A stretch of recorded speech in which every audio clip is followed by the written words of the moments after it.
நண்பர்களே, இன்று ஜூன் மாதம் 26ஆம் தேதி லண்டனில் இப்பொழுது நேரம் பிற்பகல் 4:15 முக்கியமான பல இமிகிரேஷன் விவகாரங்கள் தொடர்பாக நாம் இன்று பார்ப்போம்.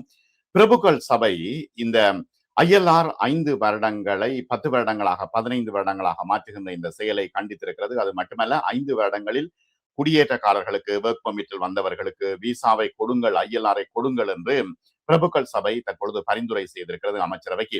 இது ஒரு முக்கியமான பரிந்துரையாக நாம் பார்க்கின்றோம். ஏனெனில் இது சட்ட, அதாவது கோர்ட்ஸுக்கு போனாலும் கூட பிரபுக்கள் சபையினுடைய இந்த பரிந்துரை முக்கியமானதாக பார்க்கப்படும். கிட்டத்தட்ட 90% 90% பிரபுக்கள் சபையினுடைய பரிந்துரை ஏற்றுக்கொள்ளப்படும் கோர்ட்ஸிலையும் கூட. அவ்வாறுதான் இங்குள்ள சட்ட விவகாரங்கள் இருக்கின்றன. இந்த விஷயங்களை நாம் இன்று முழுமையாக பார்ப்போம். பிரபுக்கள் சபையின் நீதி மற்றும் உள் விவகார குழு குடியேற்றம், குடியுரிமை மற்றும் ஒருங்கிணைப்பு குறித்த ஒரு புதிய முக்கிய அறிக்கையை வெளியிட்டிருக்கிறது. இது இடம்பெயர்வு தரவுகளிலே அவசர மேம்பாடுகளை கோருவதோடு பெரும்பாலான புலம்பெயர்ந்தோருக்கான குடியேற்ற பாதைகளை நீடிப்பதற்கு எதிராகவும் எச்சரிக்கை விடுத்திருக்கிறது. இது ஒரு நல்ல சமிக்கையாக அகதிகளுக்கும் மற்றும் இங்கு ஒர்க் பெர்மிட்டில் வந்தவர்களுக்கும் இருப்பதாக நாம் பார்க்கின்றோம். உள்துறை அமைச்சகத்தின் இந்த குடியேற்ற புள்ளி விவரங்கள் புலம்பெயர்ந்தோர் நாட்டுக்குள் நுழைந்த பிறகு ஏற்படுகின்ற விளைவுகளை விட அவர்களின் வருகையின் மீதே முதன்மையாக கவனம் செலுத்துகின்றன என்று பிரபுக்கள் சபை சொல்கிறது. வேலை வாய்ப்புகள் மற்றும் அதனுடைய விளைவுகள் மற்றும் பொது சேவைகள், NHS மற்றும் ஹோம்கள் இருக்கின்ற பயன்பாடுகள் போன்ற விஷயங்களில் மிக முக்கியமாக கவனம் செலுத்த வேண்டும் என்று இந்த பிரபுக்கள் சபை சொல்கிறது. கொள்கை வகுப்பாளர்களுக்கு பெரும் சவால்களை உருவாக்குகின்ற இவ்வாறான விஷயத்தை சரியான முறையில் நடத்துமாறு அமைச்சர்களுக்கு எச்சரிக்கை விடுத்திருக்கிறது. முக்கியமாக யூகேல இந்த நிலையான குடியேற்ற பாதையை 5 ஆண்டுகளிலிருந்து 10 ஆண்டுகளாக நீடிக்கின்ற இந்த குடியேற்ற திட்டங்களை தொடர வேண்டாம் என்று பிரபுக்கள் சபை அமைச்சர்கள் குழுவை வலியுறுத்தி இருக்கிறது. ஏனெனில் நீண்ட தகுதி காலங்கள் ஒருங்கிணைப்பை குலைக்கின்றன, சமூகத்தை குலைக்கிறது, குடும்பத்தை குலைக்கிறது, குறைந்த வருமானம் கொண்ட புலம்பெயர்ந்தோருடைய வறுமையை அதிகரிக்கிறது, அங்கீகரிக்கப்படாத புலம்பெயர்ந்தோரின் எண்ணிக்கையை விரிவுபடுத்தும் அபாயம் இருக்கிறது என்று பிரபுக்கள் சபை சொல்கிறது. எனவே இந்த குடியேற்ற பாதையில் உள்ள புலம்பெயர்ந்தோருக்கு இந்த மாற்றங்களை பின்னோக்கி பயன்படுத்துவது வெளிப்படையாக நியாயமற்றது என்றும் ஐக்கிய ராஜ்யத்தின் இந்த யூகேயின் நட்பெயருக்கு களங்கம் விளைவிக்கும் விஷயம் என்றும் பிரபுக்கள் சபை எச்சரிக்கை விடுத்திருக்கிறது. தகுதி பெறும் குடியேற்ற முன்மொழிவுகள் குறித்து இந்த குழுவில் கருத்து வேறுபாடுகள் இருந்த போதிலும் சிறுபான்மையினர் அரசாங்கத்தின் திட்டங்களை ஆதரித்த நிலையில் பெரும்பான்மையினர் இந்த மாற்றங்களை எதிர்த்தார்கள். அநேக மாணவர்கள் இந்த 5 வருடம், 10 வருடம், 15 வருடம், 20 வருடம் என்ற திட்டங்களை எதிர்த்தார்கள். இப்ப பிரபுக்கள் சபையினுடைய அறிக்கை என்ன சொல்கிறது என்றால், காலவரையறையற்ற தங்குதலுக்கான அனுமதியை, ILR-க்கான அனுமதியை பெறுவதற்கான தகுதி காலத்தை நீடிப்பது பாதிக்கப்பட்ட குடியேறிகளின் தகுதி நிலை குறித்த பாதுகாப்பை குறைக்கிறது, சமூக ஒருங்கிணைப்பை பலவீனப்படுத்துகிறது, இது அவர்களின் நீண்டகால வேலைவாய்ப்பு, குடும்பம் மற்றும் வீட்டு வசதி தொடர்பான முடிவுகளை எடுக்கின்ற திறனை கட்டுப்படுத்துகிறது என்று அவர்கள் குறிப்பிடுகின்றார்கள். உண்மைதானே? இப்ப இங்க எவ்வளவு காலத்துக்கு அவர்கள் ஒரு வீட்டை வாங்குவதற்கும் இந்த விசா பிரச்சனை இருப்பதன் காரணத்தினால் அவர்களால் எதுவுமே செய்ய முடியாது. 5 வருடமா, 10 வருடமா, 15 வருடமா என்பது மிகப்பெரிய சிக்கலாக இருக்கிறது. கால வரையறையற்ற தங்குதலுக்கான அனுமதிக்கான அடிப்படை தகுதி காலத்தை 10 ஆண்டுகளாகவும் 15 ஆண்டுகளாகவும் நீடிப்பதற்கான இந்த விஷயம் தொடர்பாக பலதரப்பட்ட பிரச்சனைகள் லேபர் அரசாங்கத்துக்குள்ளே இருந்தன. இப்ப அகதிகளுக்கு 20 ஆண்டுகளாக நீடிக்கின்ற அரசாங்கத்தின் இந்த ILR முன்மொழிவுகளை ஆதரிக்கவில்லை என்று பிரபுக்கள் சபை சொல்கிறது. கால வரையறையற்ற தங்குதலுக்கான அனுமதிக்கு, ILR-க்கு 5 ஆண்டு அடிப்படை தகுதி காலத்தை வைத்துக் கொள்ளுங்கள்.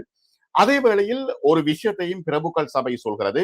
இந்த பொது நிதி உதவி பெறுவதிலிருந்து இந்த அனுமதியை தனிமைப்படுத்துவது குறித்தும் அரசாங்கம் பரிசீலிக்க வேண்டும் என்று, பெனிஃபிட் எடுக்கிறதுல இருந்து இவர்களுடைய பிரச்சனைகளை தீர்ப்பது தொடர்பாகவும் அரசாங்கம் பரிசீலிக்க வேண்டும். ILR பெற்ற குடியேறிகள் இங்கிலாந்தில் 10 ஆண்டுகள் வசிக்கும் வரை, பிரிட்டிஷ் குடியுரிமை பெறும் வரை பொது நிதி உதவி கோர முடியாது, பப்ளிக் ஃபண்ட்ஸ் கோர முடியாது என்ற நிபந்தனைக்கு உட்பட்டிருக்கலாம் என்று பிரபுக்கள் சபை ஆலோசனை சொல்கிறது. அது ஒரு முக்கியமான விஷயம். என்னன்னா, இப்ப ILR எடுத்த உடனேயே அவர்கள் பெனிஃபிட்ஸுக்கு போகிறார்கள், கவுன்சில்ல போய் வீட்டுக்கு நிற்கிறார்கள். எனவே இந்த விஷயங்களை பரிசீலிக்கலாம் என்று பிரபுக்கள் சபை சொல்கிறது. ஏற்கனவே இங்கிலாந்தில் உள்ள குடியேறிகளுக்கு உழைப்பின் மூலம் குடியுரிமை பெறும் கொள்கையை அமல்படுத்துகின்ற அரசாங்கத்தின் திட்டங்கள் குறித்து பிரபுக்கள் சபை அறிக்கை என்ன சொல்கிறது என்றால், தற்போதைய விதிகளின் கீழ் ஐஎல்ஆருக்கு தகுதி பெற முடியும் என்ற எதிர்பார்ப்போடு தங்கள் வாழ்க்கையை திட்டமிட்டு தொழில், வீட்டு வசதி மற்றும் குடும்ப வாழ்க்கை போன்ற முக்கிய நீண்டகால முடிவுகளை எடுத்த குடியேறிகளுக்கு இத்தகைய பின்னோக்கிய மாற்றங்கள் வெளிப்படையாக அநீதியாக இருக்கிறது, ஒருவேளை சட்டவிரோதமானதாகவும் அமையக்கூடும் என்பது பிரபுக்கள் சபையினுடைய பரிந்துரையாக இருக்கிறது.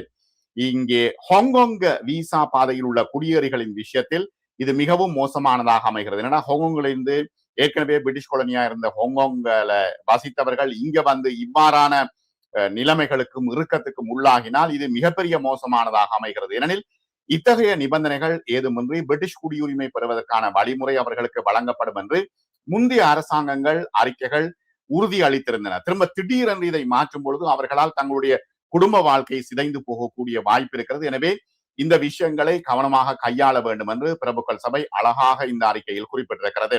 எதிர்காலத்தில் உயர்திறன் கொண்ட குடியேறிகளுக்கு இங்கிலாந்து ஒரு குறைவான ஈர்ப்புடைய இடமாக மாறக்கூடும். அவர்கள் வேறு வேறு நாடுகளுக்கு போய்விடுவார்கள். ஆஸ்திரேலியா, நியூசிலாந்து போன்ற நாடுகளுக்கு அவர்கள் போய்விடுவார்கள். இங்க வந்து அதிகமாக படித்தவர்கள் மற்றும் ஸ்கில் தகமை கொண்டவர்கள் இங்க வரமாட்டார்கள். இது பெரிய பாதிப்பை இங்கிலாந்துக்கு ஏற்படும் என்று பிரபுக்கள் சபை சொல்லியிருக்கிறது. நீதி மற்றும் உள்துறை விவகாரங்களுக்கான குழுவின் பெரும்பான்மை கருத்தின் அடிப்படையில் ஐஎல்ஆர் விதிகளில் செய்யப்படும் எந்த ஒரு மாற்றமும் சரியாக இருக்கணும், பின்னோக்கி போகக்கூடாது என்றால் அது 5 வருடம்னா 5 வருடத்துல கொடுங்கோ, 10 வருஷம் 15 வருஷம் 20 வருஷத்துக்கு இழுக்காதீங்கோ என்று அந்த அறிக்கை சொல்கிறது. அடுத்த ஒரு விஷயத்தை அவர்கள் சொல்கிறார்கள், பிரபுக்கள் சபை சொல்கிறது என்னன்னா, மீண்டும் மீண்டும் விசா புதுப்பித்தல் மற்றும் அதனோடு தொடர்புடைய செலவுகள் சில குடியேறிகளுக்கு சிரமத்தை அதிகரிக்கக்கூடும் என்பதையும் பிரபுக்கள் சபை சுட்டிக்காட்டி இருக்கிறது, மிக தெளிவாக சொல்லி இருக்கிறது. இப்ப 3 வருஷத்துக்கு 2.5 வருஷத்துக்கு ஒருக்கா விசாவை கொடுக்க அவர்கள் மீண்டும் மீண்டும் அவர்கள் விண்ணப்ப கட்டணங்கள் மிக அதிகமாக இருக்கும். அதிக குடியேற்ற விண்ணப்ப கட்டணங்கள் மற்றும் குடியேற்ற சுகாதார கூடுதல் கட்டணங்கள் குறைந்த வருமானம் கொண்ட குடியேறிகள் மத்தியில் வறுமை அதிகரிக்கும் அபாயத்தை கொண்டிருக்கின்றன.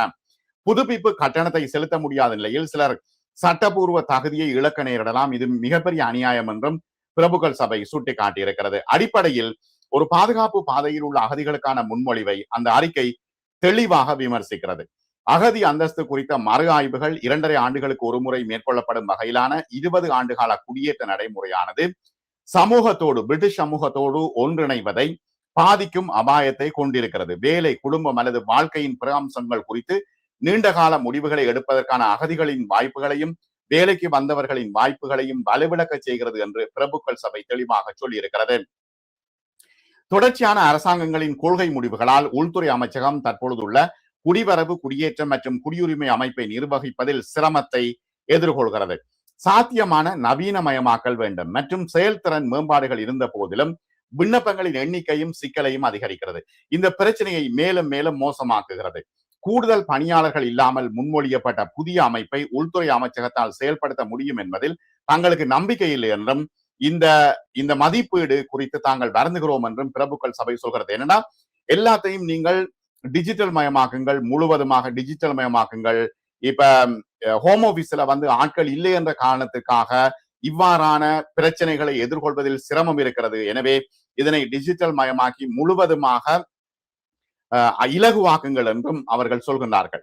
குடிவரவு வழக்கு பணியாளர்களுக்கான தேசிய ஆட்சேர்ப்பு இயக்கம், பணியாளர் ஆதரவு மற்றும் மேம்பாடுகள், வழக்கு பணியாளர்களில் ஒரு பெரிய பகுதியினர் உயர் நிர்வாக அதிகாரி தரம் அல்லது மேம்பட்ட பதவிகளில் பணியமர்த்தி அதை சரிபார்க்க வேண்டும் என்றும் பிரபுக்கள் சபை சொல்லியிருக்கிறது. இந்த விரிவான அறிக்கை ஒருங்கிணைப்பை ஆதரிப்பதை நோக்கமாக கொண்ட தொடர்ச்சியான பரிந்துரைகளை முன்வைக்கிறது. அகதிகள் வேலைவாய்ப்பு திட்டங்களை மீண்டும் அறிமுகப்படுத்தவும், வேலைக்கு செல்லும் புலம்பெயர்ந்த பெண்களுக்கு மேம்படுத்தப்பட்ட ஆதரவை வழங்கவும் மற்றும் பிறமொழி பேசுபவர்களுக்கு ஆங்கிலம் ஈசோல் வழங்குதலை விரிவுபடுத்துவதற்கான ஒரு தேசிய உத்தியை வகுக்கவும் பிரபுக்கள் சபை அழைப்பு விடுத்திருக்கிறது. இந்த கல்வி தற்பொழுது அதிகப்படியான விண்ணப்பங்களை கொண்டிருக்கிறது. நாடு முழுவதும் சீரற்ற முறையில் அது இருக்கிறது. இந்த குழு மேலும் பரிந்துரைப்பது என்னவென்றால், இளம் வயதில் ஐக்கிய ராஜ்யத்துக்கு வந்து இங்கு வளரும் குழந்தைகள் பொதுவாக 18 வயதுக்குள் நிரந்தர குடியுரிமை பெற வேண்டும்.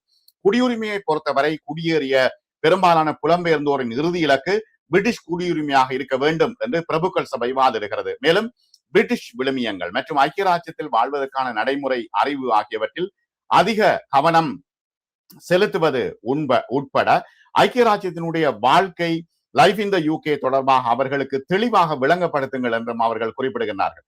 பரந்த அளவில் தொடர்ச்சியான அரசாங்கங்கள் நீண்ட கால திட்டமிடலை விட மீடியாக்கள்ல தலைப்பு செய்திகள் மற்றும் குறுகிய கால அழுத்தங்களில் கவனம் செலுத்துகிறது. குடியேற்ற கொள்கையை மிகவும் எதிர்வினையாற்றும் வகையில் அணுகியுள்ளன என்று அந்த அறிக்கை சொல்கிறது. குடியேற்றம், குடியமர்வு மற்றும் ஒருங்கிணைப்பு கொள்கைக்கு வழிகாட்டும் கோட்பாடுகளையும் முன்னுரிமைகளையும் வழிவகுங்கள். உள்துறை அமைச்சகம் மற்றும் அமைச்சரவை அலுவலகம் ஆகியவற்றின் கூட்டு உரிமையிலான ஒரு மூன்றாண்டு கால குடியேற்ற திட்டத்தை அறிமுகப்படுத்தவும் அது பரிந்துரை செய்கிறது. குழுவின் தலைவரான ஃபாஸ்டர் இவ்வாறு கருத்து தெரிவிக்கும் பொழுது, ஒருங்கிணைப்பை ஊக்குவிக்கும் மற்றும் ஒருங்கிணைப்பு என்பது இருவழி பாதை. ஏன்னா பிரிட்டிஷ்காரருக்கும் வருகிறவர்களுக்குமான ஒரு இருவழி பாதை. இந்த குடியேற்ற முறை எங்களுக்கு தேவை. புலம்பெயர்ந்தோர் பிரிட்டிஷ் சமூகத்தின் ஒரு அங்கமாக மாறுவதற்கு தேவையான எல்லா வாய்ப்புகளையும், வேலை செய்வதற்கும் ஆங்கிலம் கற்பதற்குமான வாய்ப்புகள் உட்பட எல்லா அவர்கள் பெறுவதை அரசாங்கம் உறுதி செய்ய வேண்டும். புலம்பெயர்ந்தோர் அந்த வாய்ப்புகளை பயன்படுத்திக் கொள்ள வேண்டும். மேலும் குடியேற்றத்திற்கு வெறுமனே எதிர்வினை ஆற்றுவதை விட வருகிறார்கள் இவர்களை திருப்பி அனுப்ப வேண்டும் என்று எதிர்வினை ஆற்றுவதை விடுத்து அது குறித்து முன்கூட்டியே திட்டமிடுகின்ற ஒரு அரசாங்கம், ஒரு நல்ல திட்டமிடுகின்ற அரசாங்கம் எங்களுக்கு தேவை என்று பிரபுக்கள் சபை சொல்லியிருக்கிறது. குடிபெயர்வு மற்றும் குடியேற்றம் தொடர்பான அரசின் முடிவுகளுக்கு வழிகாட்டும் கொள்கைகள் மற்றும் முன்னுரிமைகளை உள்ளடக்கிய ஒரு குடிபெயர்வு திட்டத்தை ஒவ்வொரு 3 ஆண்டுகளுக்கு ஒரு முறை உருவாக்கி வெளியிட வேண்டும் என்று நாங்கள் அரசை வலியுறுத்துகின்றோம் என்றும் பிரபுக்கள் சபை சொல்லியிருக்கிறது. குடியேற்றம், குடியுரிமை மற்றும் சமூக ஒருங்கிணைப்பு சார்ந்த கொள்கைகள் சிக்கலான சவால்களை கொண்டவைதான். இருப்பினும் அவற்றை எதிர்கொள்வது இயலாத காரியம் அல்ல. இன்னும் சிறப்பாக நாங்கள் பிரிட்டிஷார் செயல்பட வேண்டும் என்றும் இந்த பரிந்துரையில் அவர்கள் சொல்லி போட்டு சொல்கின்றார்கள். அரசின் பதிலை அறிய ஆவலோடு காத்திருக்கின்றோம் என்றும் அவர்கள் குறிப்பிட்டிருக்கின்றார்கள். இது என்ன விஷயம் என்றால், அகதிகள் மற்றும் குடியேறிகளுக்கு இந்த விசா நீடிப்பு காலம் தொடர்பாக ஒரு கண்டன அறிக்கை போலவும் இவர்களுக்கான வழிவகைகளை செய்யுங்கள், ஒரு பிரிட்டிஷ் ஒரு உரிமையை வலியுறுத்துங்கள் என்று அவர்கள் சொல்லி இருக்கின்றார்கள். இதற்கிடையில இன்னும் ஒரு பிரச்சனை வந்திருக்கிறது. குடியேற்ற விவகார அமைச்சர் மைக் சாப்புக்கும் ஷபானா மஹமூதுக்கும் இடையிலே, உள்துறை அமைச்சருக்கும் இடையில பெரும் சண்டை தற்பொழுது ஓடிக்கொண்டிருக்கிறது. குடியேற்ற விதிகளில் செய்யப்படுகின்ற மாற்றங்களில் இருந்து வெளிநாட்டு பராமரிப்பு பணியாளர்களுக்கு விலக்கு அளிக்க கோரி தி டைம்ஸ் இதழில் ஒரு கட்டுரை ஒன்றை எழுதியதற்காக பணி நீக்கம் செய்யப்பட வேண்டும்.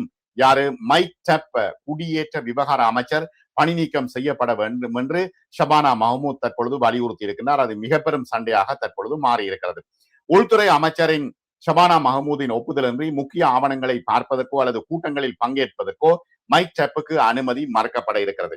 என்ன, கெய்ர் ஸ்டர்மரை பதவி விலகுமாறு முதலில் வலியுறுத்திய அமைச்சர்களில் ஒருவரான மஹமூத், ஷபானா மஹமூத் மற்றும் டப் ஆகியோருக்கு இடையிலான இந்த அசாதாரணமான பொது மோதல் இன்று தீவிரமடைந்திருக்கிறது.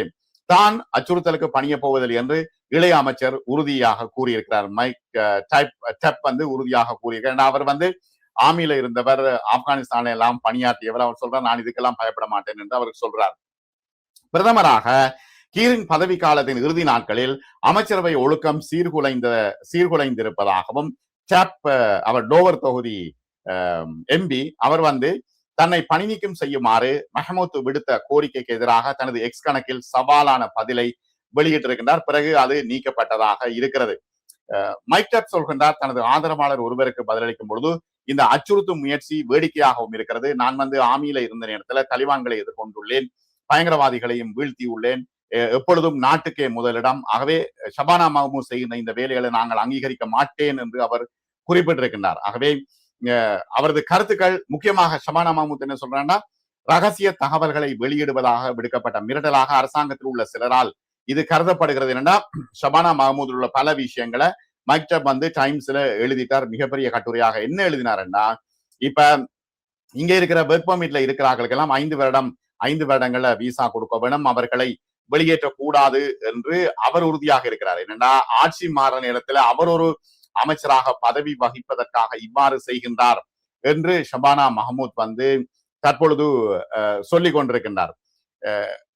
மைக் டப் தனது கருத்துக்களை வெளிப்படுத்திய விதம் விவேகமற்றது என்று அரசாங்கத்தின் மற்றும் ஒரு உறுப்பினர் கூறியதை தொடர்ந்து பிரதமர் இது குறித்து நடவடிக்கை எடுக்க வேண்டும் என்ற அழுத்தமும் தற்பொழுது ஏற்பட்டிருக்கிறது.